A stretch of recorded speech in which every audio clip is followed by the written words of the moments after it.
Mark Zuckerberg was a Harvard freshman with a gift for computer programming. Less than a decade later, he is the baby-faced, multi-billionaire power broker who rubs shoulders with the president. My name is Barack Obama, and I'm the guy who got Mark to wear a jacket and tie. I think most people still haven't really digested the scale of Facebook or how quickly it's grown. The goal is obviously to get to ubiquity. I mean, Mark Zuckerberg wants everyone to be on this service. He transformed a dorm room project into the internet's biggest global village. The site now has over 900 million users. You can't underestimate how driven Mark Zuckerberg really is. Zuckerberg is just as visionary as Steve Jobs. He's going to prove just as influential as Bill Gates. But for all that success, Zuckerberg has confronted bitter battles and lawsuits over Facebook's origins. One, he wanted to control his own thing. And two, if he's going to go against someone, he's going to crush them.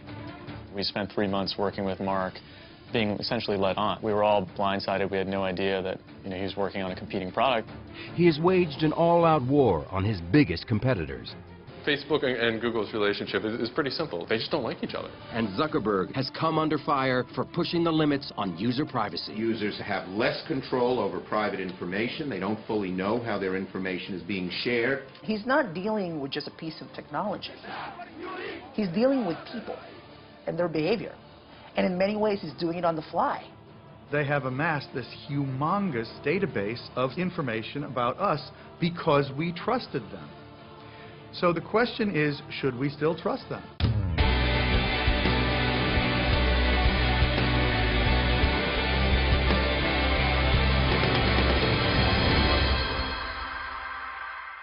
I think that the goal that we went into it with wasn't to make an online community, but sort of like a mirror for the real community that existed in real life. Mark Zuckerberg. We think we know him because we've seen his life unfold in the Oscar-winning movie The Social Network. The portrait was unsparing, a super geek, intense, cutthroat, brilliant, and socially crippled. I don't understand. Which part? But was it accurate? He's always had friends. He's a pretty social guy. I think the last time I checked, 879 friends on Facebook. This is the real Mark Zuckerberg in rarely seen footage shot at Facebook's first corporate headquarters by young filmmakers in 2005. What are we celebrating, Mark? It's got 3 million users. 3 million users? Yeah. And how long has Facebook been around? Not that long. A little more than a year. Like a little more than a year. At this point, yeah. While Zuckerberg pushes the envelope on user privacy, he opted out of participating in this program. In 2004, at the age of 19, he created Facebook. Today, the 28-year-old CEO has accumulated a net worth estimated at $15.5 billion. Mark's mission from the beginning was about connecting people, and it was clearly based on this theory that if the world were more connected, it would be a better place. But there's a lot of surprises when you really dig deep into the story of Facebook. The biggest single surprise is the peculiar and tenacious personality of Mark Zuckerberg and the depth of his convictions and his consistency. Born in 1984, he grew up in the Hudson River town of Dobbs Ferry, a bedroom community north of New York City. David Kirkpatrick spent 2 years researching a book about Zuckerberg and Facebook called The Facebook Effect. He comes from an unbelievably supportive family in which he's the only son, and he has 3 sisters. So he was kind of the prince, and in fact, I think his parents called him the prince, and he was treated accordingly. So this is a guy without any problem of self-confidence. Computer savvy from the start, Zuckerberg taught himself the complicated computer language C++, and by 9th grade had created a digital version of the board game Risk. Journalist Jose Antonio Vargas interviewed Zuckerberg for his New Yorker magazine profile. He actually created a thing called ZuckNet, which is an internal instant messaging system for the family so the computers could talk to each other. I mean, that's kind of the kid he was. When he got sort of tired of his local high school, he decided to go to Exeter prep school, really because he just wanted more challenge. It was at the exclusive Exeter Academy that Zuckerberg and his friend Adam D'Angelo created a music website called Synapse. It was intended to anticipate what your preferences might be And it was very, very popular. Even before he started Facebook, he was fending off offers from Microsoft and others to buy Synapse for well over $1 million. Like a tech world version of an all-star athlete, big-name companies wanted to recruit him right out of Exeter. Again, Zuckerberg was unimpressed and chose instead to enter Harvard in 2002, where it wasn't long before he got himself in trouble. Zuckerberg hacked into the school's computers to collect images of students. Nicholas Carlson is deputy editor at BusinessInsider.com. You can sort of tell that he's a little bit of a troublemaker. He creates something called Face Mash his first year in Harvard, and it's a sort of hot or not for the Harvard community. And then it maintained an entire list of Harvard students and which ones were the most attractive, ranking them by hotness. Ellen McGirt interviewed Zuckerberg for Fast Company magazine. Face Mash worked in kind of a little bit of an icky way. It made people upset. Obviously, people felt mocked or exposed, and it was one of the first big experiences that Mark had with the privacy issues of the masses. Under pressure, Zuckerberg shut down the site. The Harvard Administration Board charged him with breaching security, violating copyrights, and violating individual privacy. But by then, Face Mash was a campus sensation. Zuckerberg had seen his future. At the same time of getting trouble for building this mischievous web tool, he built a mischievous web tool that was really popular. I imagine that he had a couple of sleepless nights worrying about how bad this thing was going to be, and was relieved when it all blew over, but was also incredibly curious about what he could then make next. If you're a genius with genius friends sitting in a dorm room, suddenly the world looks like a big, happy, open place if you can just get into that database. At the time, the technology landscape was changing dramatically. Brad Stone is a senior writer at Bloomberg Businessweek. The internet was really a much different world back in 2004. Friendster really demonstrates that a social network needs to have technical chops. The site goes down all the time, it's unreliable. MySpace also, it's full of ads, it's very distracting. It also begins to have technical instability. At Harvard, Zuckerberg met classmate and future business partner Eduardo Saverin. Author Ben Mesrick is one of the few to have interviewed Saverin about the early days of Facebook. Eduardo met Mark Zuckerberg in an underground Jewish fraternity. The underground scene at Harvard, you know, these were not really fun events. These were kind of strange little social settings, really bad parties, mostly all guys. And so Eduardo and Mark met in this scene, and they became friends pretty quickly because they were both kind of outsiders. Face Mash got Zuckerberg noticed by three insiders. Upperclassmen building a social networking site called Harvard Connection, Olympic rowers and twins Cameron and Tyler Winklevoss, with partner Divya Narendra. Harvard Connection was an idea that I'd come up with when I was a junior in college. This was at the end of 2002. The team had been building the site for nearly a year. Two of their original programmers had moved on, and they desperately needed a new partner. The three of us are not computer programmers by trade or practice. We did need an actual programmer to write the actual hard lines of code, and we thought Mark was that guy. The trio reached out to Zuckerberg. He was enthused, excited, and clearly his eyes were lighting up. What happened next sparked a furious battle over how Facebook was actually created. The details unfold in email exchanges between Zuckerberg and the Harvard Connection team. At first, Zuckerberg appeared eager. I read over all the stuff you sent, and it seems like it shouldn't take too long to implement. So we can talk about that after I get all the basic functionality up tomorrow night. Then, Zuckerberg began to delay the project. December 4th. Sorry I was unreachable tonight. I just got about 3 of your missed calls. I was working on a problem set. December 10th. The week has been pretty busy thus far, so I haven't gotten a chance to do much work on the site or even think about it, really. Zuckerberg was stalling because he was busy working on a similar social networking site based on Harvard's student directory called The Facebook. He and Saverin partnered to fund it. Mark came to him and said, you know, you put up $1,000 and we'll launch this site. And, you know, there were no contracts. These were just two kids in a dorm room, really. But that's where it started. Writer Nicholas Carlson interviewed more than a dozen people involved in the founding of Facebook and found instant messages retrieved from Zuckerberg's computer he said Zuckerberg sent to Saverin. According to Business Insider, the IM suggests Zuckerberg was deliberately misleading the Winklevoss twins. He says things like, look at this site that I'm working on, Harvard Connection. Haha, they made a mistake. They asked me to do it for them because I'm working on my own Facebook. We were always under the impression that Mark was working on HarvardConnection.com. There was never an indication from him that he could not do the work, didn't want to do the work, or was working on something identical on the side called the Facebook. When he met with the Winklevoss brothers the last time, he saw that he probably should tell them that he's been working on a competing product. He sort of conferred about it with friends. But in the end, he said, you know what I'm going to do? I'm going to blank them. I'm going to blank them in the ear. On February 4th, 2004, just as he was expected to complete work on their site, Zuckerberg and his friends instead launched the Facebook. The Winklevoss brothers and Narendra found out about it the same way nearly everyone else at Harvard did. It completely blindsided us. We definitely did not expect that. Mark wanted to have control over his own project. He saw that they were onto something cool, the Winklevoss brothers, but he saw that he could do something cooler. And so, one, he wanted to control his own thing, and two, if he's going to go against someone, he's going to crush them. And that's what he did.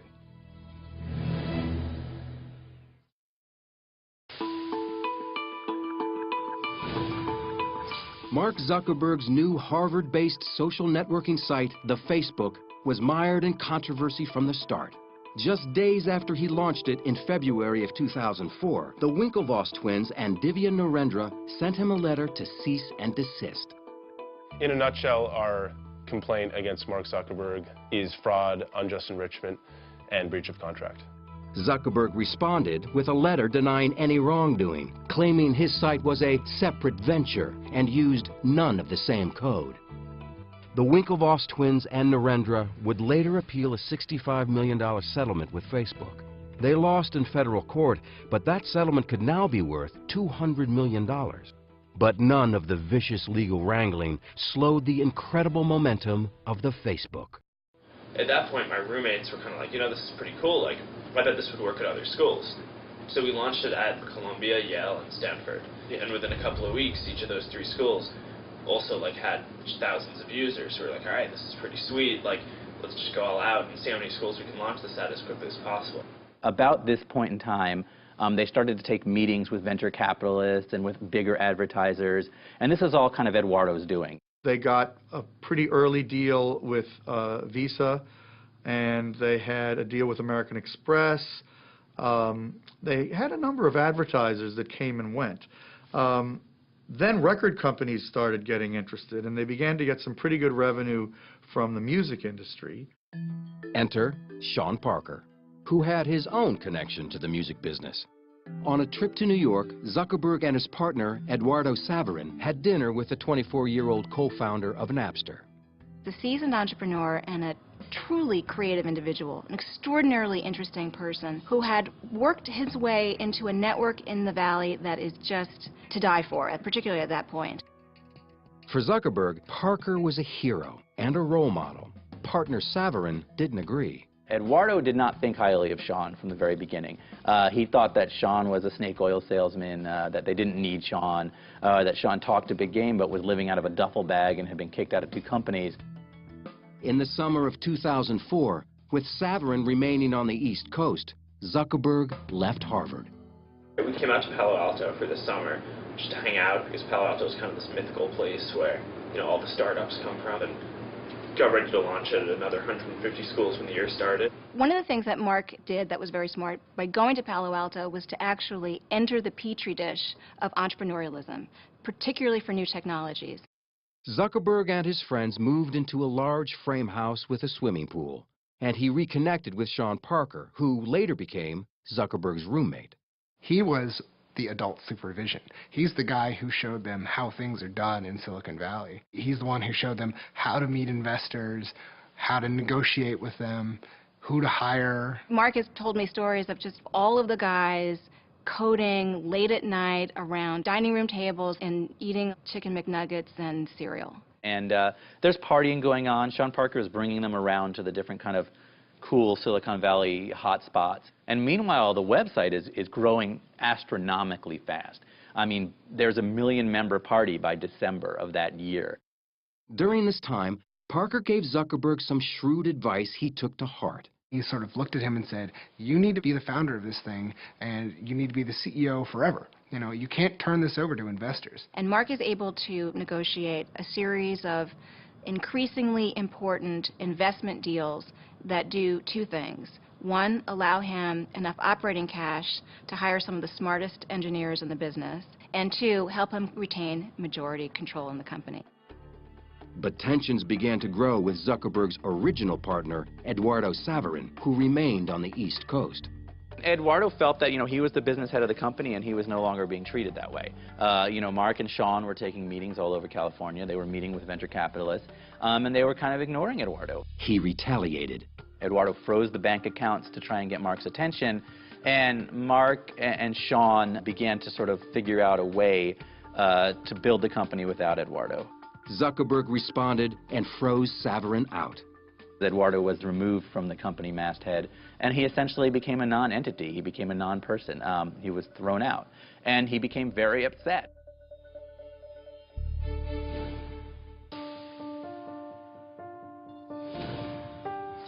Facebook had 1 million active users on college campuses nationwide, and big money was starting to pour in. Sean Parker, the new president of Facebook, introduced Zuckerberg to Silicon Valley angel investor Peter Thiel, who put $500,000 into the company. Then, in the spring of 2005, the venture capital firm Excel Partners offered Zuckerberg $12.7 million for an 11% stake in the company. And didn't ask for much control at all. Walking away from that investment, Mark controlled 3 out of 5 board seats. Which is a bizarre and unprecedented situation to have one individual have absolute, effectively dictatorial control over the disposition and direction of an increasingly giant company. Overnight, the Excel investment gave Facebook a valuation of $100 million. As Facebook's public profile grew, so did Zuckerberg's control. This time, Sean Parker was edged out. In August of 2005, Parker was arrested for suspicion of cocaine possession. Although not formally charged with a crime and immediately released, it led to his abrupt resignation as president of Facebook. He was the primary outside face of the company, and it was felt that somebody who was under any kind of a cloud with drugs was not the right guy to be the public face of Facebook. So Mark reluctantly agreed that he ought to leave. Facebook was growing with remarkable speed, and Zuckerberg moved the company from its frat-like house with the pool to a larger and more conventional space in downtown Palo Alto. 3, 4, 5, but the college atmosphere remained the same. One of the things that I do focus on at Facebook is making sure that the culture is very friendly, and that people hang out. In terms of managing this whole process, nothing, nothing. Like, I have no idea what I'm doing, Even their employee interviews were different. Chris Kelly was brought on in the new position of Chief Privacy Officer to deal with Facebook's increasingly contentious privacy issues, at a time when the entire company numbered only a couple dozen employees. The first time I met Mark, we climbed out on the roof, out through the window, and did our interview on the roof of what was then a World Wraps. And it was clear he was young, but he had a very sophisticated understanding of what had happened so far and where he wanted to take the company. Determined to keep Facebook's unusual creative culture alive, all-night hackathons were one way to do it. We have these hackathons at the company, right, where basically everyone gets together and just hacks on something and builds something all night long. And the only rule is that you aren't allowed to work on at a hackathon what you work on the rest of the time. So people work on crazy stuff. Hackathons were some of the most kind of creative focus that you could ever imagine in a company. Imagining these incredibly talented engineers coming together for a night and saying, we're going to stay up all night and we're just going to program. And we're going to pick a project and we're going to get it done that night. It's like, great, make it. We'll prototype it. And there'll be a prototype war and see who wins. it can be a contentious environment. Bull man, they wouldn't be able to get all the way across. No, I disagree. That's bull. We had an argument. From Mark's point of view, this is where good ideas come from quickly and efficiently. Good ideas were flowing. Zuckerberg then made a change that would give Facebook a sudden and dramatic boost, allowing people to identify or tag themselves and their friends in photographs. That was a huge, huge change that led to massive new use of Facebook, and photos became very rapidly by far the most used part of Facebook and became the single biggest driver of its growth. That growth continued in one direction, up. According to Facebook's internal tracking, its user base had shot to 5.5 million users in less than 2 years. And media giants were banging on the door. In 2006, Yahoo baited the 22-year-old Zuckerberg with an extraordinary offer, a buyout for $1 billion. Even more extraordinary, Zuckerberg turned them down. Now, if you are a parent of someone about Mark's age, you're looking at the Yahoo decision and thinking, why did you not take that money? It's never been about money. If it was, it would have just sold out. We just felt that doing that and going down that path would not help us build Facebook out to what we thought it could be.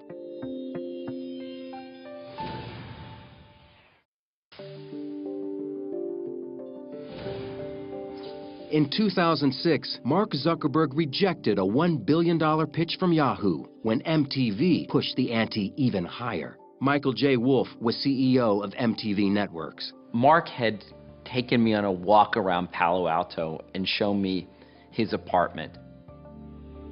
And afterwards, we sat down for lunch, and I told him we'd be willing to pay as much as $1.5 billion to buy Facebook outright. His answer was, I think it's worth a lot more. And besides, you've seen my apartment. I don't really need that kind of money. And at the same time, I may never have an idea as good as this one. So I'm not that interested in selling. There was internal strife around it, no question. There were a lot of people who wanted to sell. Ultimately, Mark decided to turn down the offers. Zuckerberg wasn't ready to sell because he had some ideas that he thought would make Facebook even more popular. One of them was called Newsfeed, a kind of real-time wire service of updates about what users were up to. Newsfeed is what everybody is doing at that point, or what they're posting, what they're linking to, the world that they live in, which is really what a newspaper is, right? It's a living, breathing newspaper of people around you. But many Facebook users thought that newspaper sent out too much information and violated their privacy. 750,000 of them launched an online protest. To say that it was unpopular at first is a dramatic understatement. They were under siege at the office. They couldn't leave. They were surrounded by news trucks. Almost 10% of our user base at the time joined the Students Against Facebook Newsfeed group.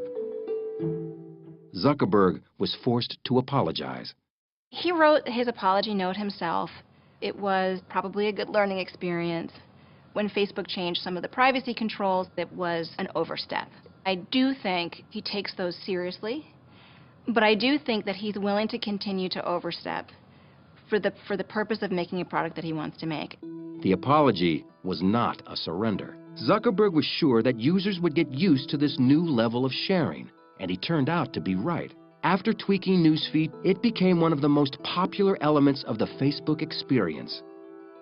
It just happened that the first time I ever met Mark was 2 days after that happened. And I can tell you, even though his members were in open revolt, he was not the slightest bit flustered. He had complete confidence that everything was going to work out all right.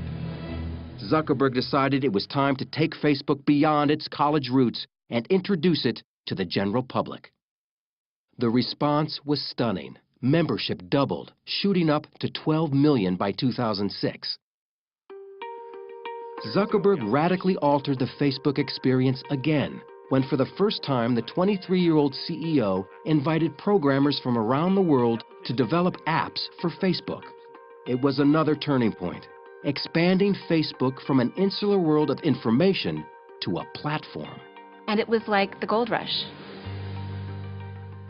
You open up this wonderful platform and in comes every kind of developer with every kind of idea, from video sharing to games to things that blink to things that turned into, ballerinos and hippos and just every kind of fun, wonderful thing. The platform companies or the operating system companies always do the best. I mean, think of Microsoft. It had this ubiquitous Windows platform, and all these other companies wrote programs for Windows. Facebook's really trying to create itself in that model. And in 2007, Microsoft itself entered the picture, this time with a deal Zuckerberg couldn't turn down. And for the first time, the world got a glimpse of what Facebook may really be worth. By the time people were finally getting used to the idea that anyone would pay $1 billion for Facebook, Microsoft comes along and pays $250 million for 1.6% of the company. It was outrageous. It valued the company at $15 billion. This took Facebook from a thing that a lot of people use to a thing that everyone was talking about, the $15 billion company. But for a $15 billion company, Facebook was only making a meager $30 million in profits. To remedy that, Zuckerberg announced a sweeping new advertising system in the fall of 2007. One part of it let companies set up their own Facebook pages and advertise using social ads. Lou Kerner covers social media and owns shares in Facebook. Social ads on Facebook are ads where they would say that your friends Meg and Ryan like Virgin America. And it turns out, not surprisingly, that when you see that your friends like a product, you're more likely to click on that ad. So social ads have been very successful on Facebook virtually from the beginning. But another part of Facebook's new advertising plan, Beacon, gave users far more than they wanted, and they let Zuckerberg know about it. Zuckerberg's made a lot of mistakes. The next mistake, which was a really big one, was Beacon. You go to a third-party e-commerce site and you buy something, and unless you tell it not to, really quickly, it's going to go back and tell all your friends that you just bought a diamond engagement ring. And obviously, that sort of secret revealing can cause a lot of trouble. There was the great rallying cry that Facebook ruined Christmas because suddenly everyone's purchases were being broadcast to their entire network. Zuckerberg really tried to defend it for a while. It took him a while to realize how wrong it was. On December 5th, 2007, Zuckerberg made another apology. He had overreached yet again. But as with previous mistakes, it wouldn't really matter. Facebook was just too popular. And it wasn't long before Zuckerberg was loosening up the network's privacy controls one more time.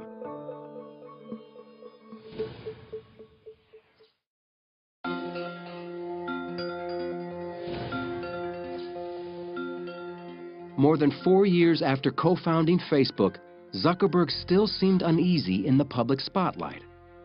What's your next thing you're going to do? Get bought? No. None of these rumors are true, right? This is making me feel very uncomfortable. All right. By 2009, rumors were indeed swirling that Facebook would go public. Instead, Zuckerberg took money from a new investor. Yuri Milner, CEO of the Russian internet investment firm Digital Sky Technologies, offered a $200 million deal for just 1.9% of the company. Deals of that size are kind of never easy. There's a lot of back and forth. This deal was about the vision that we shared, how big this company can get. Everything else was sort of secondary. Milner's investment allowed Facebook to continue to expand, and it kept the development of the company firmly in the hands of its founder. Zuckerberg knew that pushing Facebook advertising even further was the key to continued growth. For years, Zuckerberg believed that Facebook was in a unique position. Today, even with the most advanced advertising systems that exist, they only have estimates of what someone's gender might be, or what someone's age might be, or what they might be interested in. But on Facebook, we know exactly what gender someone is, and exactly how old they are, and exactly what they're interested in. Jeremy Smith is Chief Strategy Officer for Second Market, a company that brokers shares in privately held companies which cannot yet be traded on the public market. What makes Facebook so desirable from the perspective of advertisers is that they are able to accumulate information on their users like nobody else. The funny thing is the users don't really view it as data. It's themselves. It's their information. It's their lives that they're putting on there. But as far as advertisers are concerned, it is the holy grail of data.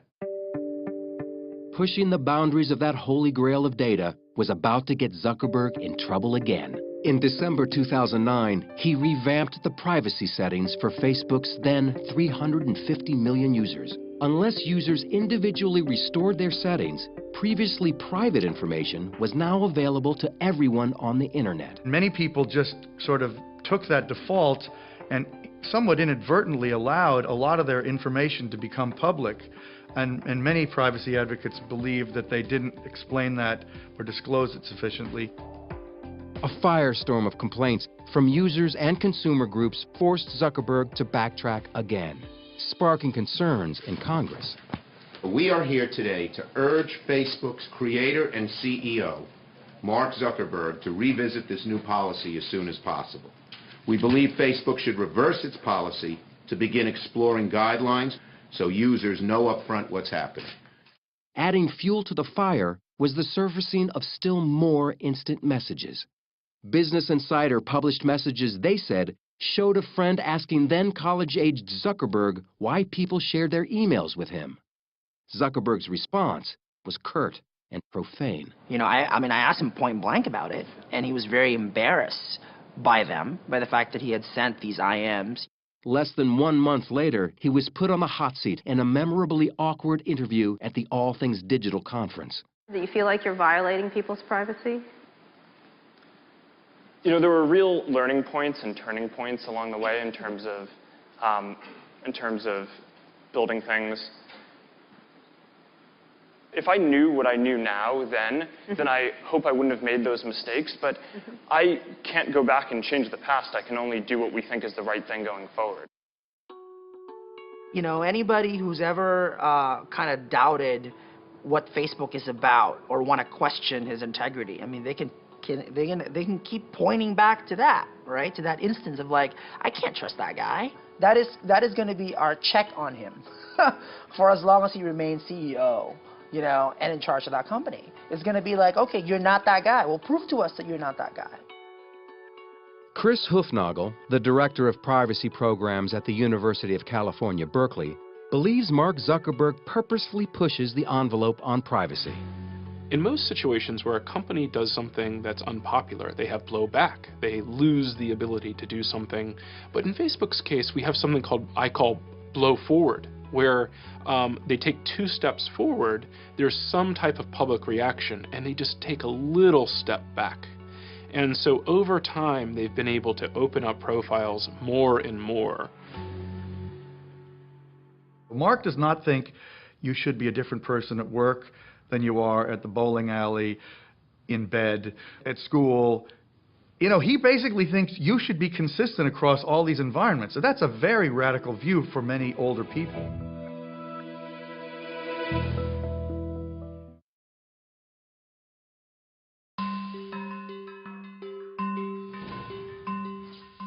By the time Mark Zuckerberg turned 25 in 2009, he had accumulated so much notoriety, wealth, and power that author Ben Mesrick had written a book about him and the founding of Facebook. This story started for me at an email I received just out of the blue to my website, and Eduardo Saverin was angry. He wanted to tell his story. He had co-founded Facebook with Mark Zuckerberg, and then he said had been kicked out of the company, and he felt betrayed, and he wanted to talk. Saverin talked to Mesrick for 6 months about a lawsuit he'd filed against his former Harvard classmate for diluting Saverin's share of the company. According to Mesrick, Facebook found out Eduardo was talking to him. And they essentially settled with Eduardo. Nobody knows for sure what happened, but what I've heard is he got 5% of Facebook, and he had to sign an agreement that said he would never speak to Ben Mesrick again. But Mesrick already had enough material for his book. My proposal had leaked out on the web. Aaron Sorkin saw it. Scott Rudin saw it. So Sorkin immediately signed on to write the screenplay, and everything happened very quickly from there. The pre-release publicity surrounding the movie also seemed to force Zuckerberg to go on a PR offensive. The previously press-shy Zuckerberg was suddenly everywhere. If you build something great, that's what people care about. When people don't care about what someone says about you in a movie. He gave Oprah a tour of his house in 2010 and announced on her show a $100 million donation to public schools in Newark, New Jersey. $100 million.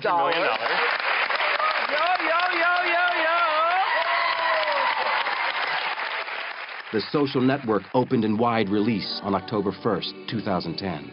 People want to go on the internet and check out their friends, so why not build a website that offers that friends, pictures, profiles? I'm talking about taking the entire social experience of college and putting it online. Zuckerberg complained about his on-screen portrait as a ruthless, socially challenged power geek with no friends. He said there were factual errors in the script. They frame it as if the whole reason for making Facebook and building something was because I wanted to get girls or wanted to get into some kind of social institution. And I mean, the reality for people who know me is I've actually been dating the same girl since before I started Facebook. They just can't wrap their head around the idea that someone might build something because they like building things.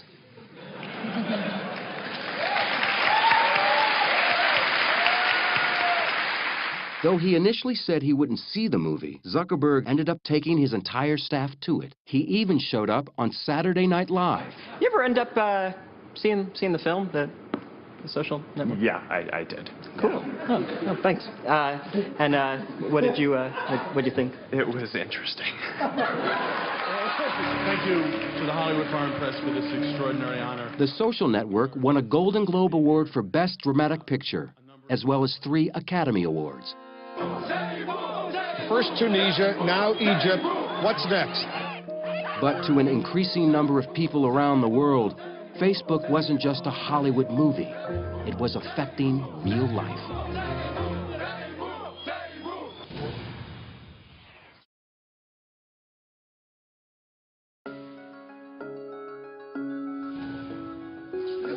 In late 2010, demonstrators started taking to the streets in Tunisia and later in Egypt to protest their repressive governments. By this time, more than 70% of Facebook's 500 million plus users lived outside the United States.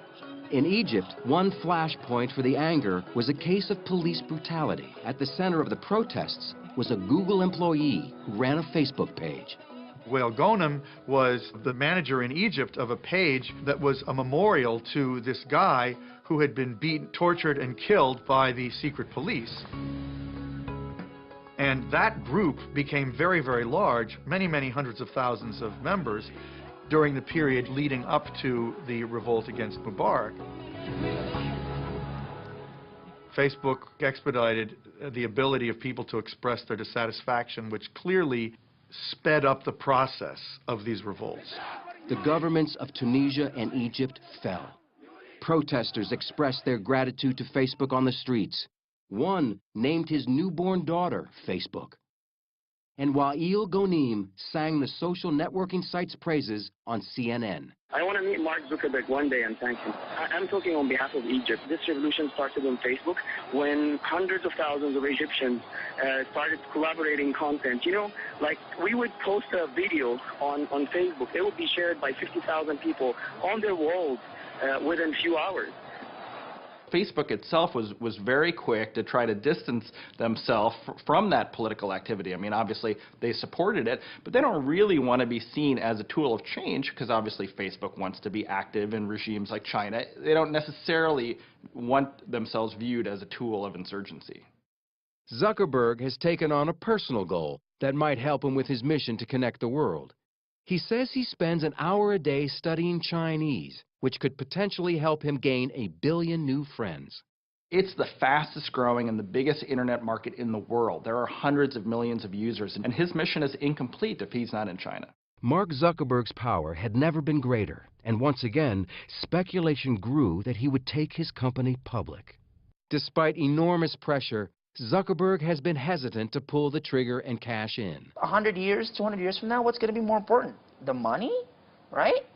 Or the fact that he has had this kind of impact? Or the fact that he's, you know, executed and developed and helped evolve this thing that is more than just a technology site and it's more than just a website. And so I think that's why it's never been about money and it's never been about status. When companies go public, it's a tremendous strain on the management. And in fact, on top of all of that, when you go public, you open yourself up to even greater government scrutiny. Aware of that scrutiny, Facebook has amped up their presence in Washington with a team that includes several former White House aides and influential Capitol Hill insiders. Political official after political official will tell you, if you are absent from the debate, you're likely to be the person who kind of gets cut out. And so presence in that debate, particularly when Google and Yahoo and Microsoft and a number of other very large players are spending a lot on lobbying, is a mistake. Today, several Facebook founders, including Mark's friends and classmates, have left the company to start new ventures on their own. They've been dubbed the Facebook Mafia. But much of Silicon Valley talent is on their way in. Top programmers are leaving companies like Google to be a part of Zuckerberg's momentum. And Facebook and Google, the two internet behemoths, are competing in other ways. Ryan Singal is a staff writer for Wired magazine. Facebook and Google's relationship is pretty simple. They just don't like each other. They're really, they're competing cultures. Facebook was sort of young, brash, wild, and Google is like, an algorithm company. Like, these are guys that, like, any problem, there's got to be a way that they can write a little algorithm that'll fix it. It's clear that Google missed the rise of social, and Eric Schmidt has admitted to being flat-footed around Facebook and around social. They've tried a number of things, most spectacularly the Buzz social network. That just hasn't worked. Then, in May of 2011, Facebook was embarrassed when it was revealed that they had launched a secret attack on Google. Facebook is doing damage control after revelations it hired a PR firm to plant negative stories about Google. Facebook claimed publicly it was not a smear campaign, but the exchange revealed just how vicious the competition has become. The whole Burstyn Marsteller flap was really just an in-your-face expression of the animosity that has sprung up not only between these two companies, but almost the personal Shakespearean drama that's playing out between Google and between Facebook, which frankly has a lot of former Google execs who would like nothing more than to supplant their former company.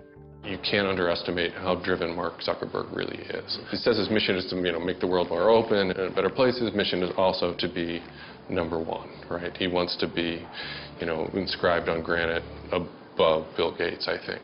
He is well on his way. Like Gates, another Harvard dropout, Zuckerberg is a fierce competitor. He moved quickly to vanquish rivals Google and Twitter with a stunning acquisition in April 2012. Instagram is off the market in an instant. Facebook likes the photo sharing app so much it's paying $1 billion for it in cash and shares ahead of its IPO. But the app is free and has little known revenue. Still, Facebook may need Instagram more than Instagram needs the money.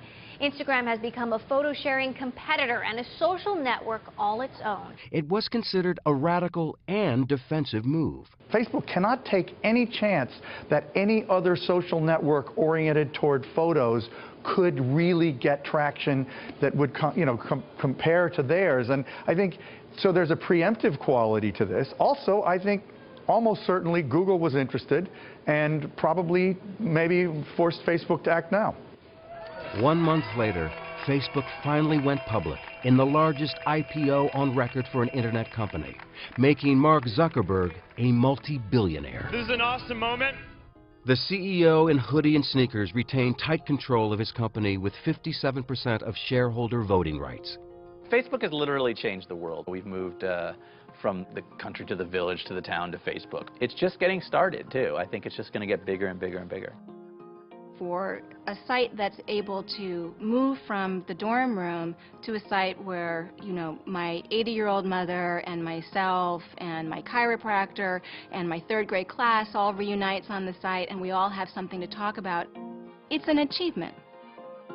Zuckerberg is just as visionary as Steve Jobs. He's going to prove just as influential as Bill Gates. But he's not dealing with a piece of gadget. He's not dealing with some program. He's dealing with our lives. He's dealing with our identities. So that's why I think we're all going to have to kind of keep him in check, in a way. We make decisions at Facebook not optimizing for, what is going to happen in the next year, but what's going to set us up to really be in this world where every product experience that you have is social, and that's all powered by Facebook.